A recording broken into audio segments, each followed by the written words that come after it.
Ako si vložíme obrázok na stránku? Ukážeme si, akým spôsobom si to môžeme urobiť. Napríklad rozklikneme si článok, dáme si upraviť. Tento obrázok som vložil pomocou tohoto tlačítka v editore. Čiže keď niekde si chceme vložiť obrázok, klikneme si na to miesto, kde ho chceme dať.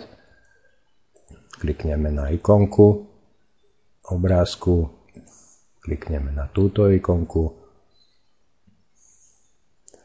a dáme nahrať, vybrať súbor.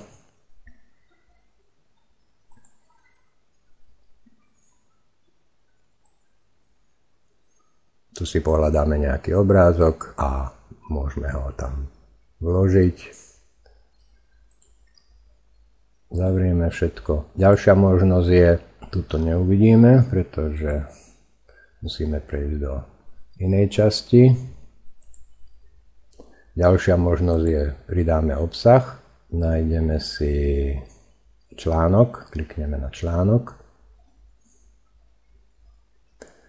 a takisto môžeme vložiť obrázok zase pomocou tohoto tlačítka, alebo máme druhú možnosť vybrať súbor. Keď na ňo klikneme, dostaneme sa zase na obrázky, hej.